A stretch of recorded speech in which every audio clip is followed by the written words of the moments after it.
Hirenkumar Vasantbhai Sankhala, Shiv timber Mart, એમને વિનંતી છે સ્ટેજ ઉપર ઉપસ્થિત થાય, કારણ કે આપણી અહીંયા નડિયાદ ખાતેના કડવા પાટીદાર સમાજના જેટલા પણ આપણી સમાજ છે એમાં પ્રથમ સીએ થયેલ છે. તાળીઓના જોરદાર ગગડાટથી અને આપણે વધાવી લઈએ.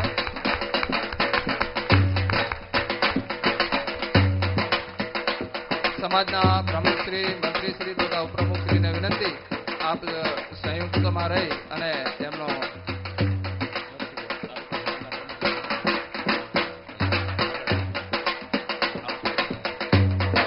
જોરદાર તાળીયાથી આપણે વધાવી લઈએ. એમને આપણી સમાજના પ્રથમ સીએ, ચાર્ટર્ડ એકાઉન્ટન્ટ.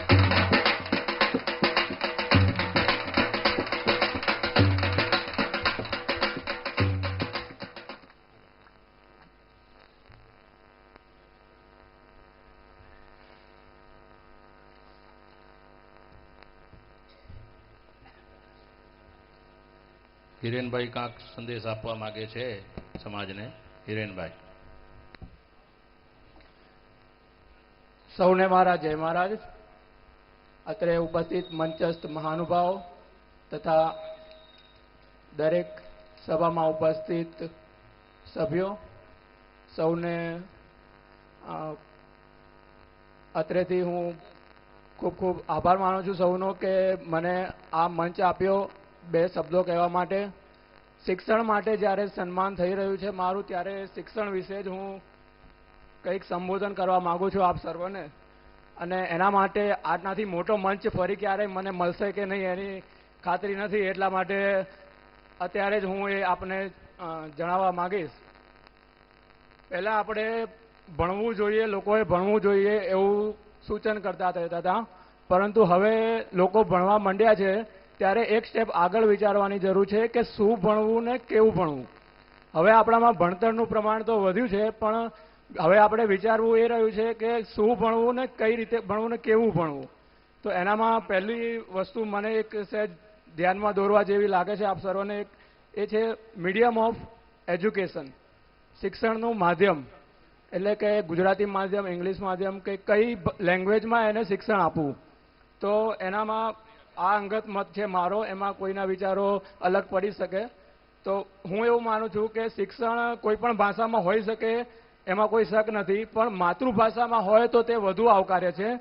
માતૃભાષા એટલે બાળક કુખમાં હોય ત્યારે માતાની જે ભાષા હોય એ એની માતૃભાષા કહેવાય, કારણ કે બાળકમાં સંસ્કારો અને વિચારોનું સિંચન બાળક માતાની કુખમાં હોય ત્યારથી જ શરૂ થઈ જાય છે. માટે એ વખતે માતાની જે ભાષા હોય એ એની માતૃભાષા કહેવાય, અને એ જ ભાષામાં જો એને આગળ શિક્ષણ આપવામાં આવે તો એ વધુ સરળતાથી ગ્રહણ કરી શકે છે અને ડેવલપ થઈ શકે છે.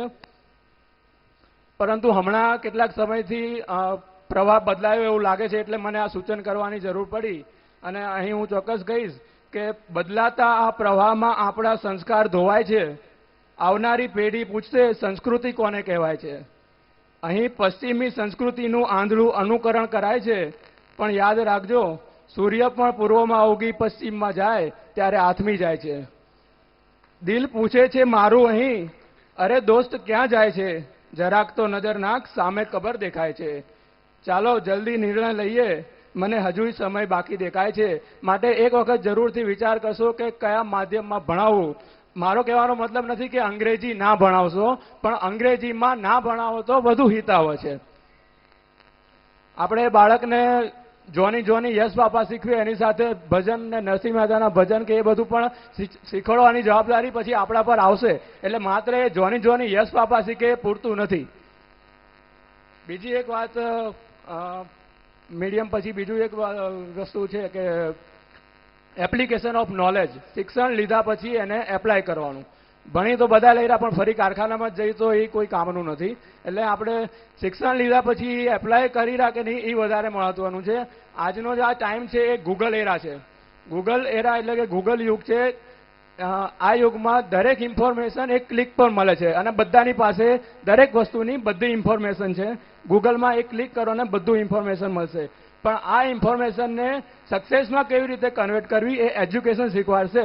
એટલે એજ્યુકેશન જો હશે તમારામાં તો આ ગૂગલનો ઉપયોગ કરીને તમે કોઈ પણ સફળતા મેળવી શકશો. માટે જરૂરથી વધુ ને વધુ શિક્ષણ આપણામાં જુદી જુદી ફિલ્ડમાં થાય એ માટેના પ્રયત્નો આપણે કરીશું. પણ આપણે તો વિચારો એટલા નેગેટિવ મોટા ભાગે હોય છે કે મારાથી કશું ના થાય, હું તો નાનો માણસ છું ને બધા ટાટા બિરલાનો છોકરો હું નથી એટલે મારાથી કાંઈ ના થાય. આપણા વિચારો મોટા ભાગના એવા હોય છે એટલે આપણે પ્રયત્નો જ નથી કરતા. પણ ખરેખર છે આપણને જરૂર છે એક દ્રઢ નિશ્ચય કરવાની, બાકી દરેક વસ્તુ આપોઆપ થઈ જશે. અહીં આપણે આમાંથી આ નેગેટિવ વિચારસરણીમાંથી બહાર આવી આપણા વડીલોએ જે શૂન્યમાંથી સર્જન કર્યું એમાંથી શીખવાની જરૂર છે કે કંઈ પણ ના હોય તો પણ આપણે ઘણું બધું કરી શકીએ છીએ. એટલે આપણા વિચારો હંમેશા એવા જોઈએ કે કોડિયું નાનું ભલે ને હું સદાય રહું છું ઝગમગતું, મારાથી થાય શું એ કદી ના વિચારું, શક્તિ મારી બધીએ કામે લગાડું, સંતાન આખરે તો સૂર્ય તણું છું. જેમ દીપક એ સૂર્યનું સંતાન છે ને એ એવું નથી વિચારતું કે સૂર્ય વધારે પ્રકાશ આપે છે અને હું આટલો આપું છું તો હું દીપ પ્રાગટ્ય ના થવું, એવું જ એક દીવડો નથી વિચારતો. તો પણ આપણે પણ એવું ના વિચારવું જોઈએ. અને આપણા સૂર્યના જેવા આપણા જે વડીલો છે એમનામાંથી શીખીને આપણે પણ ઘણું બધું કરી શકીએ છીએ. ફક્ત જરૂર છે દ્રઢ નિશ્ચય કરવાની. આખરે બે લાઈન કહીશ. આમ તો અત્યારે કહેવું કે નહીં ખ્યાલ નહીં, પણ કયા વગર રહી પણ નથી શકતો કે વર્તમાન સમયમાં આપણી સમાજમાં નવા નવા દૂષણો ઘણા આવતા રહ્યા છે. તો વધુ આ વિષય પર વાત નહીં કરું, પણ એટલું ચોક્કસ કહીશ કે જે વડીલોએ જે વારસો આપણને આપ્યો છે એ આપણા વારસાનો આપણે ટકાવી રાખીએ એટલું પૂરતું નથી, એને વિકાસ કરવાનો છે. તો આપણે જે ખીલેલા ફૂલ છીએ હવે તો એક જરૂરથી વાત કહીશું અહીં કે ઓ ફૂલ ખીલેલા ગર્વ ના કરતું, તારી દશા બદલાઈ જશે, કરમાઈને સુકાઈ જઈશ, ચૂંટાઈને ચૂંથાઈ જઈશ. હે વ્યસનમય માનવી, તું ફૂલનું જીવન સમજી જશે તો તારું જીવન સમજાઈ જશે. અસ્તુ. ધન્યવાદ.